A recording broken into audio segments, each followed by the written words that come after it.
Thiên Hạ bắt đầu xuống cái đó, xuống ngồi bơi ngồi ngắm cảnh mấy cái lầu ở dưới nè.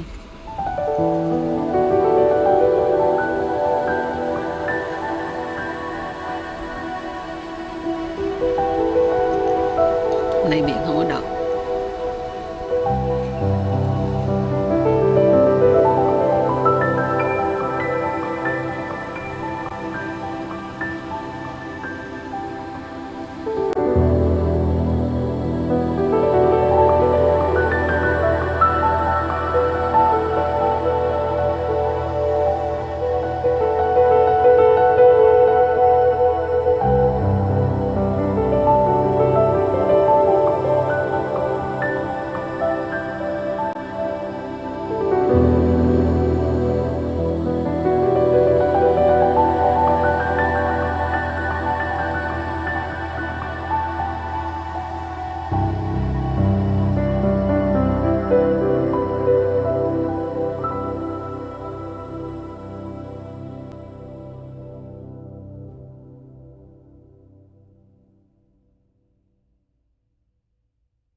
they retired just to the farm. It's funny because in certain areas, Oh yeah, so these are Portugal. So these are built in before I forget, by the way, my name is Mariah. I'll be your tour guide. If you have any questions, feel free to ask. You don't have to raise your hand, by the way. You can just kind of blurt them out as they come to you, and I'll answer them. Up front here, we got Moultrie. Now, Moultrie, he's about 15 years old. He's originally from Ohio. And he's one of my favorite horses around the city.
desperate. Oh, she's throwing a lot.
is the oldest Roman Catholic church on this island.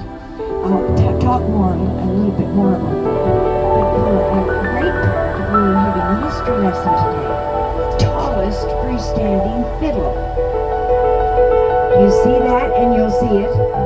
It is 60 feet. You'll see it's 60 feet from the base to the tip of the bow, and it weighs 55 tons.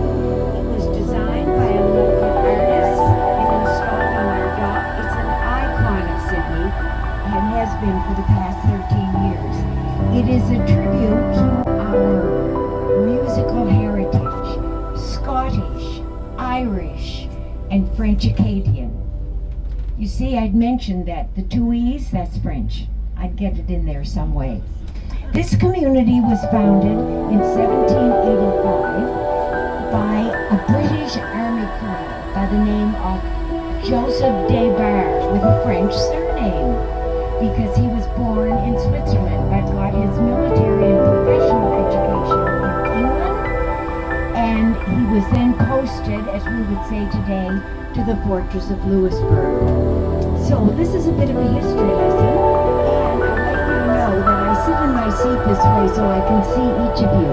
And if I see any eyes roll as I mention dates, then I'll just dig deeper. Countries in Europe were really had developed well, and they were busy and they were looking in today's lingo for new business opportunities, let's say.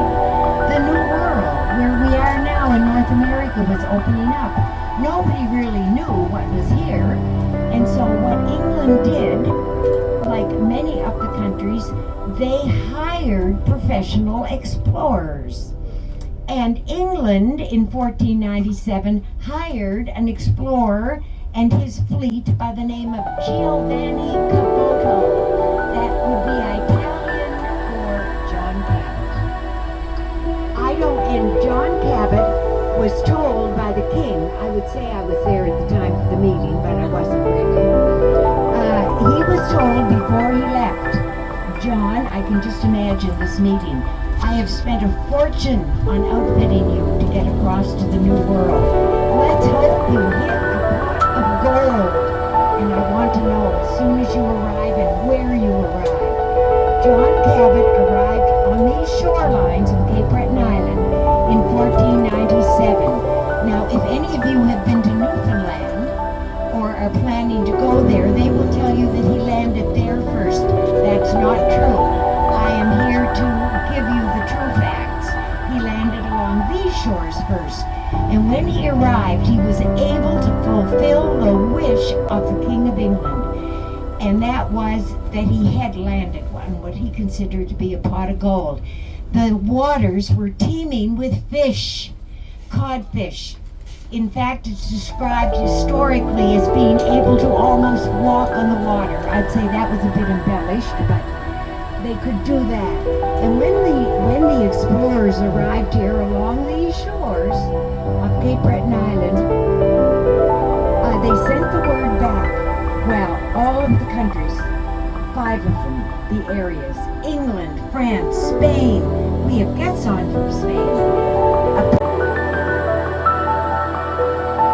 A community of about 3,500 citizens, and they wanted to develop as well and bring in businesses, and they decided that the shoreline that the Mi'kmaq occupied and had for 10 to 12,000 years, various descendants and the indigenous occupied along what is today the harbor line. And they said, no problems. We're going to give you between 500 and 600 acres of raised, taking us all around so you get a good look, and I'll comment on some of the businesses and buildings. One, if not the most advanced education that would prepare them for their generations ahead. And health is poor. And in 1985, he arrived here from Boston, where he had been working and learning with the Boston Indian Council, and he had many business skills and management skills. That's not necessarily information I want you to take home.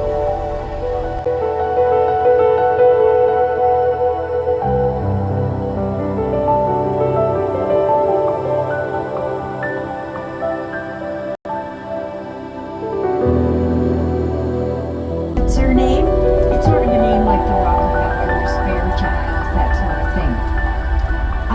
And so Henry Melville Whitney obtained the contract to electrify Boston. Well, he needed power and he needed a steel mill to build the rails. There were going to be a lot of rails required. And for any further contracts. So you look at these homes. By the way, a little hint, a bit of a spoiler. This is called Whitney Avenue. What one might refer to as Silk Stocking Row back in the day. These homes are all within the 150 to 200 year old range. That's not quite true. Cancel some of that. They're between 100 and 150 euro. And you will notice that they are large, mostly made of wood, and they're designed so that the most expensive homes, the grand homes, we pass, and as we continue up this street, the homes will become more modest. There's a reason for that. I just want you to notice these things. Was the perfect place because of the coal and all the other materials he needed, iron ore and so on, would come from Newfoundland. That's only like a couple of days by ship. Perfect. 2-day trip to Boston. Perfect. So he decided to come to Sydney and negotiate, if he could, with the fathers of this community. And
bay. This is exactly what it is. You are in the bay at the end of the fjord of Saguenay. The second district, the second part of the city, is named Chicoutimi. Chicoutimi. I will let you know a little bit more later about those names, strange names that I will use all along on this tour. And the third district is named Jonquière. So those three districts were regrouped together. There were three cities before. Now they are one only big city named Saguenay. Remember the name Saguenay because this is really important in this area. This is the name of the fjord, the name of the river, the name of the city, the name of the region. So everything is named Saguenay. So if you remember Saguenay, you are good. We are at the good spot.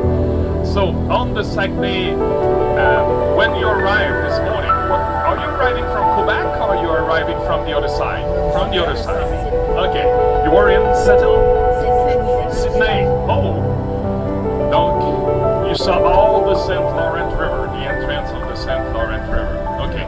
I will show you on the map later where we are exactly on this. So I just want you to know that you are in the oldest part of the city. So this is where it started here around. But the city of Saguenay is pretty young. I said about the regroupment, it's only 21 years ago. And the creation of the city, it's only in 1838 here in this area. At the beginning, people used to live along the St. Laurent River. This is where people were living since the beginning. The first to arrive in the province of Quebec was a French explorer. This is why we are speaking French. It was Mr. Jacques Cartier. Jacques Cartier arrived in 1534 in the east of the province of Quebec in Gaspé. And after that, he came a few times with peoples and installed a new city and a new colonization along the St. Laurent River for all those years. And this is where the people were living for a long time, for almost 300 years, before they decide to move to this area.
By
the way, they installed last year within the marina a pool. They took the idea for Copenhagen. They took the idea from Copenhagen because they have one here. So what I mean, they put a pool. I don't think they put lining in, right? They just put a pool. So with the grain silos is what? Pigeons, right? So you got pigeons, you got the marina, and you got cruise. No, last year on the news, you know what it says? That somebody actually swam in there and something was scratching its leg. It was a muskrat. So if I had any idea of going, that would be no. As we go, we see right here there's the wall. And this part of the wall was lowered.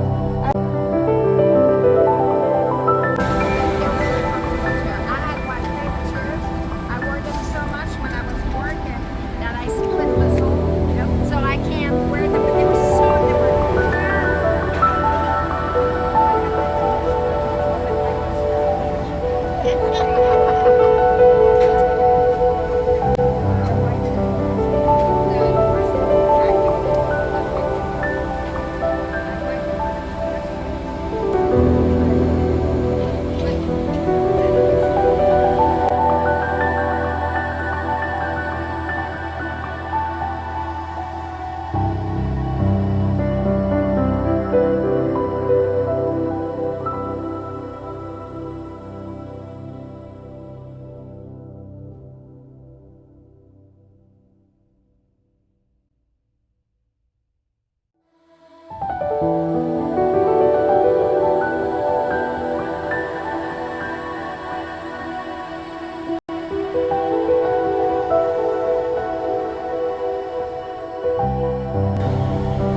their place, and the mayor of Montreal says yes, in 4 years we're able to do so.